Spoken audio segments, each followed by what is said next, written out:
Bonjour à tous, dans ce grand JT des territoires de la période des fêtes de Noël. Nous allons vous présenter les plus beaux reportages de ces dernières éditions en souhaitant à tous ceux qui peuvent profiter de belles fêtes de fin d'année. Voici tout de suite ces reportages réalisés par nos partenaires dans toutes les régions françaises et dans les Outre-mer. Une fois par semaine, Robin part à la chasse aux belles images. Originaire de Valloire, ce jeune saisonnier sillonne les montagnes mauriennaises à la recherche des animaux sauvages. Et après plus d'une heure de randonnée en raquette, Robin se rapproche de son piège photographique, non sans une certaine excitation. Donc je l'ai mis un peu sur la gauche en contrebas dans des mélèzes. J'espère prendre des chamois. On verra si j'ai réussi à les prendre ou pas. Et on verra aussi si on peut apercevoir d'autres animaux sur la zone derrière. Le vent, chamois, écureuil ou chamois, le piège offre une proximité directe avec le monde sauvage.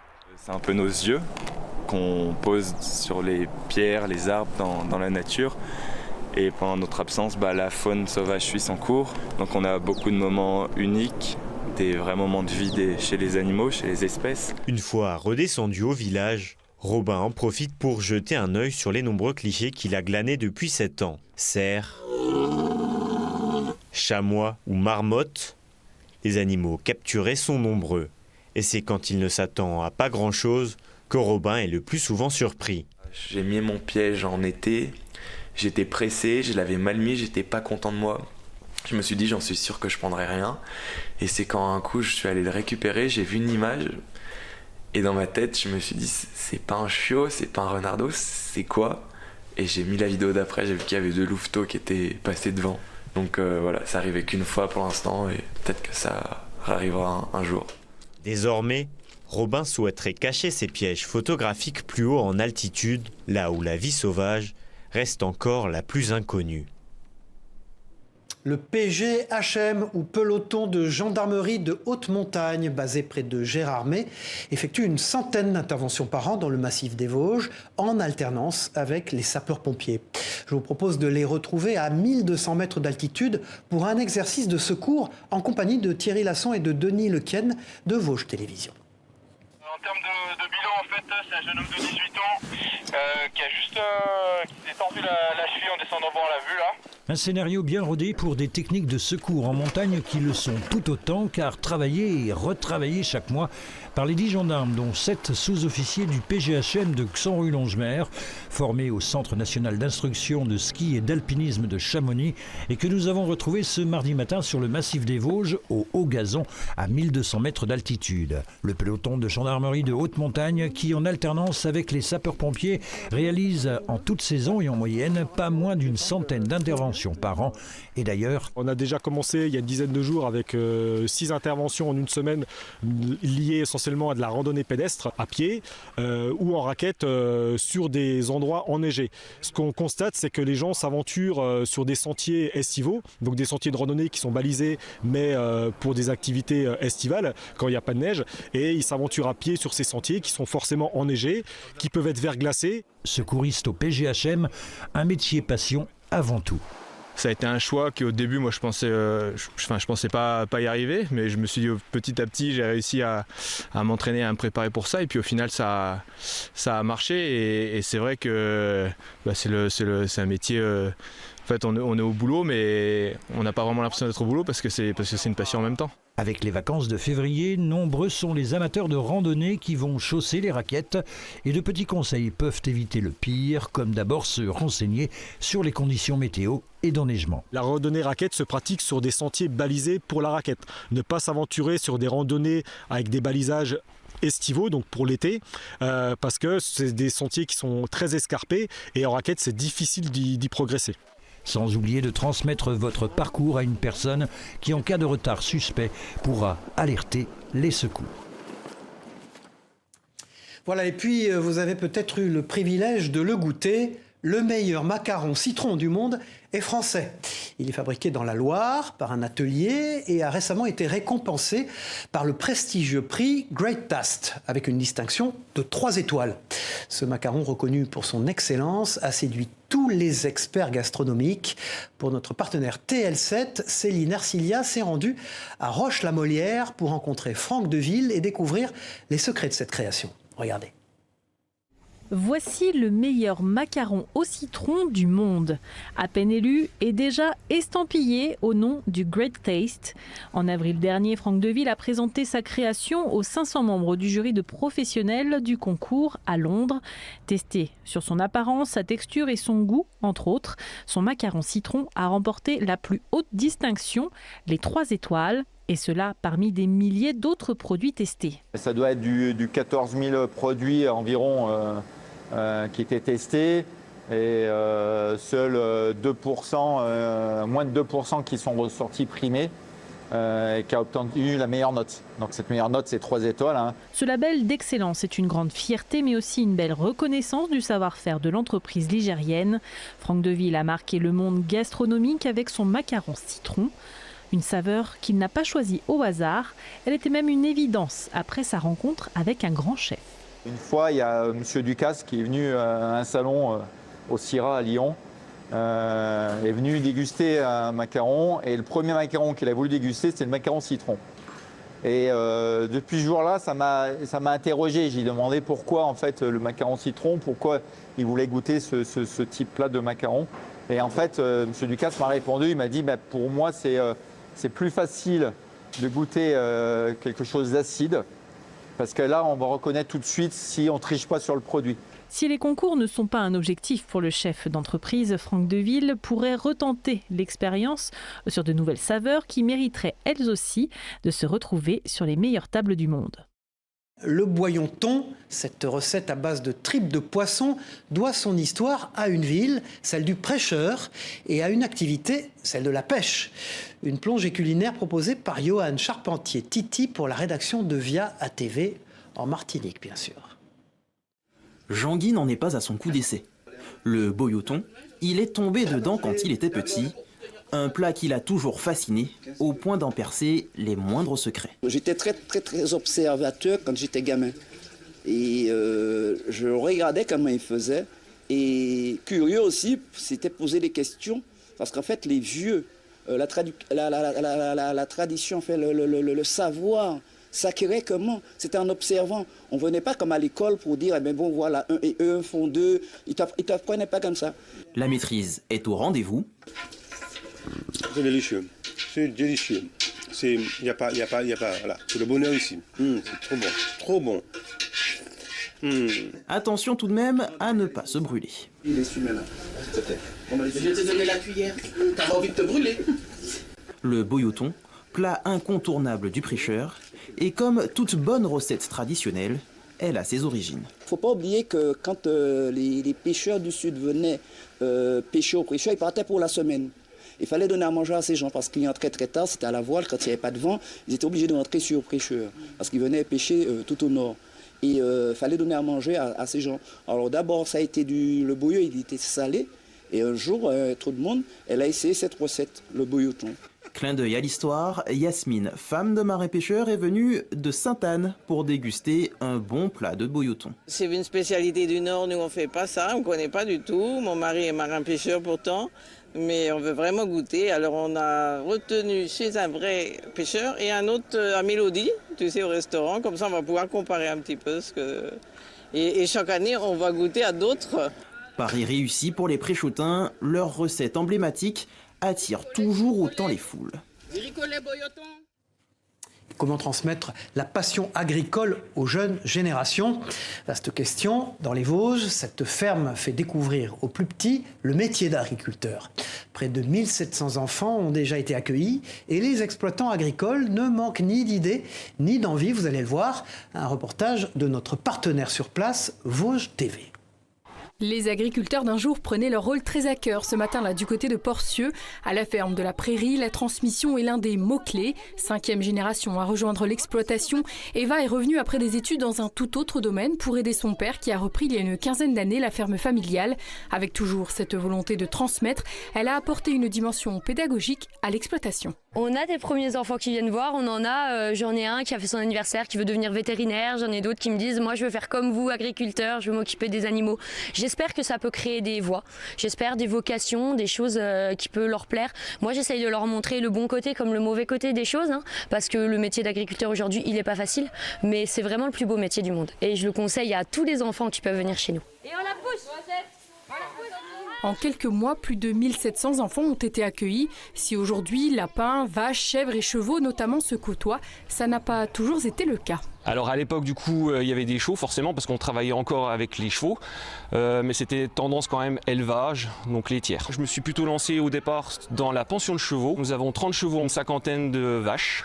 Donc nous avons aussi bien des charolaises, 45 charolaises, nous avons 3 vosgiennes et nous avons aussi une petite troupe de Highlands. La ferme de la Prairie, c'est aussi une attention particulière à la biodiversité. Aucun pesticide n'est utilisé sur les sols, un système d'irrigation naturelle a été mis en place et des arbres plantés pour créer de l'ombre sur les parcelles.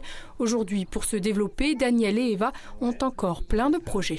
On a l'envie en fait de s'installer en maraîchage, donc on a trouvé quelqu'un pour nous aider à faire du maraîchage, donc diversifié puisqu'on a bien vu qu'avec la clientèle qu'on a eue, on a de la demande. Se développer tout en ayant dans un coin de la tête cette transmission et pourquoi pas faire naître des vocations. D'ici quelques mois, des gîtes insolites permettront aux visiteurs de prolonger encore un peu plus leur expérience à la ferme.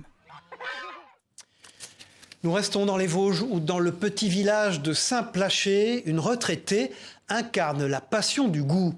Membre du club des goûteurs Aldi, Françoise reçoit des colis mystères pour évaluer les produits proposés en magasin. Une aventure gourmande et sérieuse en même temps à découvrir dans un reportage de Christophe Buchet. Regardez.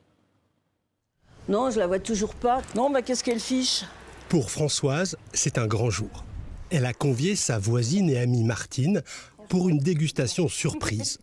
Elle attend un coffret par la poste, sans rien savoir de son contenu. Parce que du coup, tout le monde ne reçoit pas le même colis. Non, ma belle. D'accord. Sur le site du club des goûteurs, créé par l'enseigne Aldi, les membres postent les photos des derniers colis reçus. La postière arrive pile à l'heure du déjeuner. Et voici le coffret catégorie senior. Oh, regarde, vous voulez goûter le foie gras, trop bien. Du foie gras, de la confiture de figues, du chocolat, des amandes, des toasts. Un panier varié qu'il va maintenant falloir goûter et évaluer. Le foie gras, par contre, ça ne s'étale pas, ça se pose. Avec la confiture de figues et les toasts, ils vont juger 3 produits de l'enseigne en une dégustation. C'est vrai qu'avec le foie gras au-dessus, la figue ne l'emporte pas.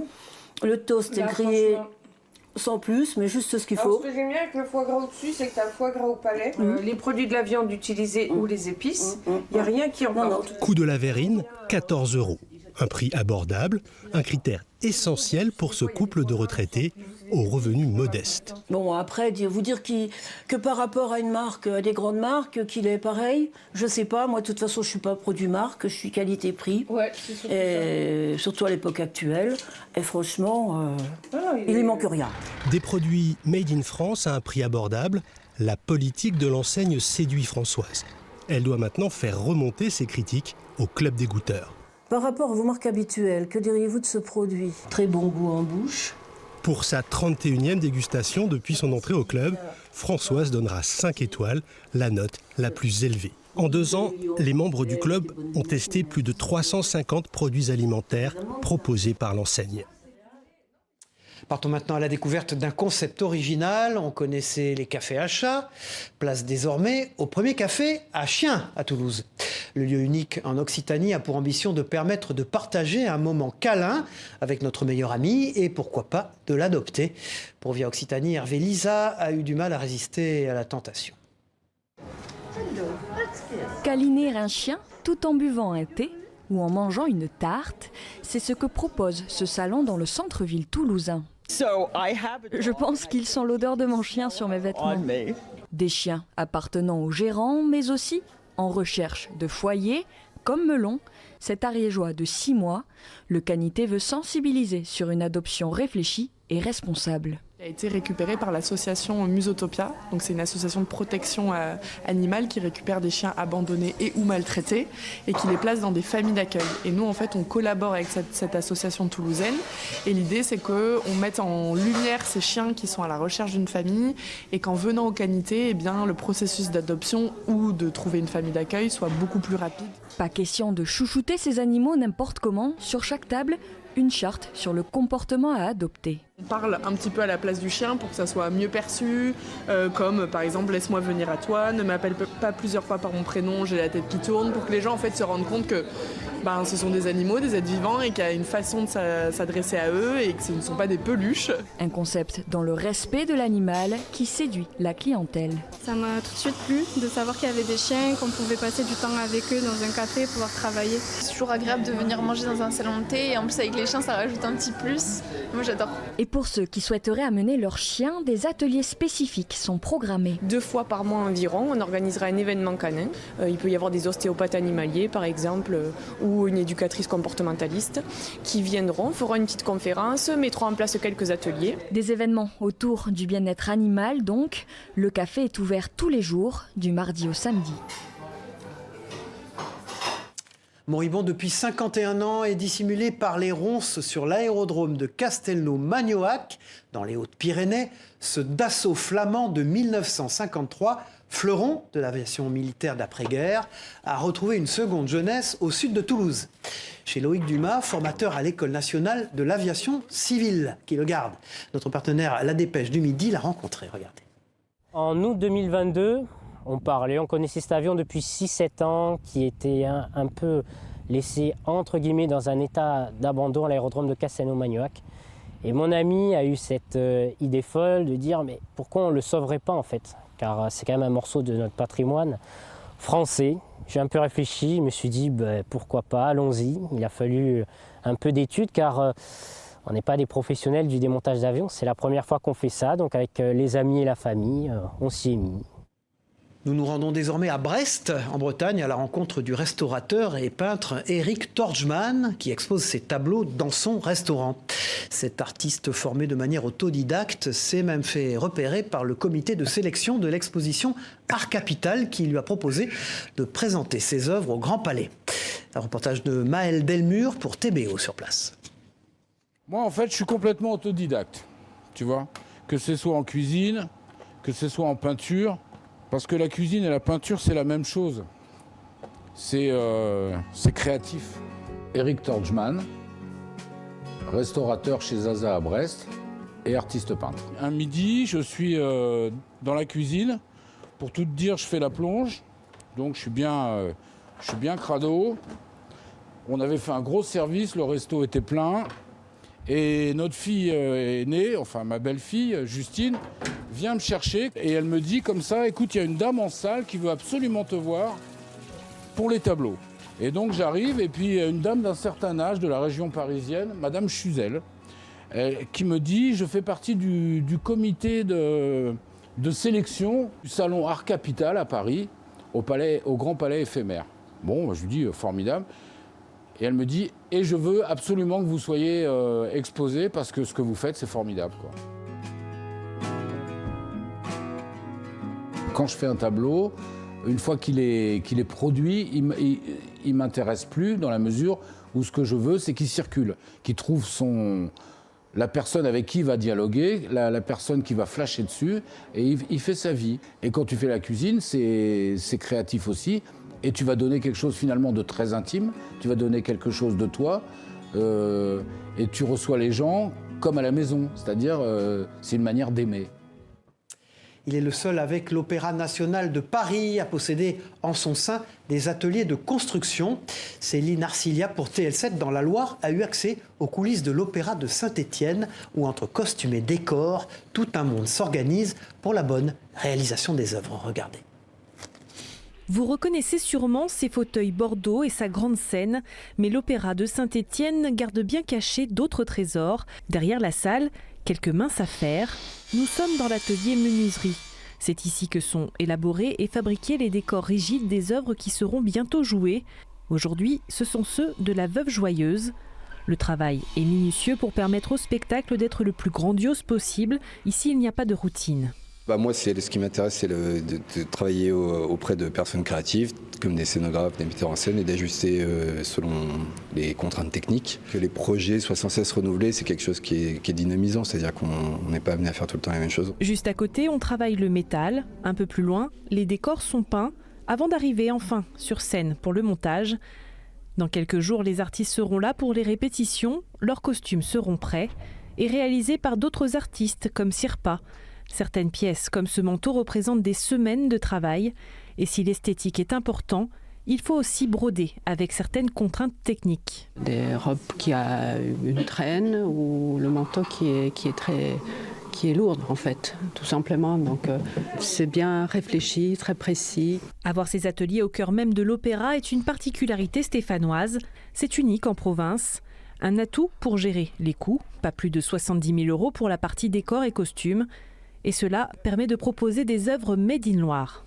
Alors c'est une très grosse force parce que ça permet à l'Opéra de Saint-Étienne de produire ses ouvrages lyriques. On en produit en moyenne la moitié, voire un peu plus chaque saison. À Saint-Étienne, on peut donc voir des interprétations d'œuvres uniques, des œuvres qui s'exportent ensuite et participent à la renommée de Saint-Étienne.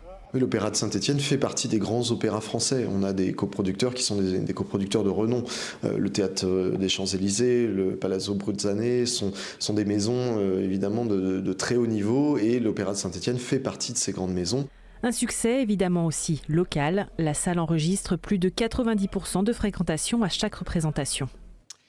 Avis aux gourmets dans ce journal. Regardez ce village près de Chamonix où cet ancien relais de poste est devenu le site et la propriété d'un jeune chef cuisinier. Grâce à ses nombreuses expériences passées, il propose une cuisine tout en finesse et en surprise. Un reportage de Sébastien Germain pour notre partenaire 8 Mont-Blanc. À Servoz, l'auberge des Gorges était déjà un lieu historique. Hugo Le Mercier, le maître de maison depuis quasiment 2 ans, l'a transformé en un lieu authentique. L'auberge et ses 6 chambres et le restaurant et sa vingtaine de couverts sont une véritable invitation pour passer un moment un peu hors du temps. C'est un bâtiment de la fin du XVIIIe siècle qui a été construit ici sur Servoz, qui a été transformé en auberge dans les années 1960 et puis qui depuis là a toujours eu une jolie réputation. Et oui, c'est vrai que c'était un challenge de reprendre et puis de faire briller cet établissement. Puis je suis tombé sous le charme du village de Servoz, dans la vallée de Chamonix, parce qu'on est vraiment bien. On n'est pas loin de tout, mais on est au calme. Et puis c'est vraiment un établissement saisonnier où on a de l'activité toute l'année, avec la chance qu'on a d'être au pied du Mont Blanc. Et c'est vraiment pour ça que je me suis installé ici. Retrouver le jeune chef au Savoyard à la tête de cette institution n'est pas réellement une surprise, tant son parcours est jalonné d'étapes diverses et variées. D'ailleurs, sa cuisine raffinée est un savoureux mélange de savoir-faire local et d'inspiration étrangère issue de son parcours. On est sur une cuisine de produits locaux, des cuisines de poissons de lac, de produits de légumes de la région, au maximum de nos fromages aussi, fromages de Savoie, de Haute-Savoie. Et puis après, que je vais venir twister sur certains plats avec des choses issues de mes voyages, de mes expériences, notamment de l'Inde. De ses expériences passées au Royaume-Uni, en Suisse ou encore à Dubaï, Hugo Le Mercier a gardé l'exigence inhérente à ce métier, assaisonné d'un brin de folie et de surprise. En effet, à l'auberge des Gorges, le menu se commande à l'aveugle. On va commencer avec une huile flottante ce soir, mais salée. Vous allez retrouver une petite sauce dans l'esprit d'une crème anglaise, mais à l'ail. Il y a le premier menu essentiel qui est en 3 plats, le deuxième en 5 plats, menu expérience, et le dernier menu, l'expression, qui est en 8 plats. Voilà. Et là, c'est vraiment concentré de tous les produits locaux de la région du moment. Huile flottante salée, lentilles façon risotto ou encore butternut en dessert. La cuisine originale d'Hugo Le Mercier est un régal pour des papilles curieuses de nouveautés. Et 2 ans après s'être lancé dans cette aventure un peu folle, le jeune chef est convaincu qu'il est dans le vrai avec ses idées. J'ai vraiment réussi à monter un petit peu en gamme, à faire vraiment ce que je voulais, à faire une jolie table gastronomique. J'aime pas dire gastronomique, moi je dirais épicurienne, une jolie table épicurienne où les gens viennent, on est ouvert que le soir et le week-end pour le déjeuner. Le travail d'Hugo Le Mercier et de son équipe semble porter ses fruits, puisque l'auberge des Gorges est déjà référencée au niveau national. Une première reconnaissance qui en appellera peut-être d'autres. Accompagner les futures mamans dans leur grossesse par des cours de danse, l'idée fait son chemin, comme nous allons le voir dans l'Aube, où 3 femmes enceintes inauguraient ce premier cours de danse périnatale. Des vertus tonifiantes pour le corps et un moment privilégié pour ces futures mamans. Notre partenaire Canal 32 a rencontré Amandine Jeanne, professeure de danse et elle aussi maman. Elles ont 7, 8 et même 9 mois de grossesse. et ont pris rendez-vous pour un cours de danse un peu particulier. Ce samedi après-midi, dans cette salle de Saint-André-les-Vergers, le créneau est réservé à la danse périnatale. Un projet qui tenait à cœur à Amandine Jeanne, professeure de danse. C'est une idée qui trottait dans ma tête depuis la naissance de ma fille, mon deuxième enfant, en 2021. En fait, moi j'ai fait du yoga prénatal, postnatal, et d'avoir une activité tout le long de ma grossesse, ça m'a vraiment aidé à récupérer après. On soulève le genou. D'abord les étirements, suivent les mouvements de balancier au son de la musique tahitienne, de quoi tonifier les muscles. Certaines parties du corps, comme le périnée, sont particulièrement sollicitées. Ça permet d'avoir un temps pour respirer, pour s'étirer, pour relâcher les tensions, mais aussi pour tonifier tout le corps, pour activer la circulation sanguine, parce que c'est très important quand on est enceinte. Naomi attend son deuxième enfant. Après 7 mois de grossesse, chaque mouvement est exigeant. Les grosses difficultés, c'est qu'on a le poids de bébé dans notre corps. On n'est pas tout seul, donc ça pèse un peu. Et puis c'est pour ça que des fois, on préfère s'asseoir pour se reposer un peu, et puis après on repart. À la fin de la séance, c'est un peu fatigué, mais surtout détendu que les futures mamans rentrent chez elles. Ça nous permet de nous détendre, de pas forcément penser à la fin de la grossesse et vraiment de passer un moment un petit peu hors du temps, se recentrer sur nous et sur le bébé. Objectif pour Amandine et l'association Précieuse et compagnie, faire connaître la pratique et ses bienfaits. Une séance sera ouverte chaque mois. Au revoir à tous et merci d'avoir suivi le grand JT des territoires avec les plus beaux reportages de nos régions françaises et d'outre-mer. On se retrouve très vite pour une nouvelle édition. Au revoir.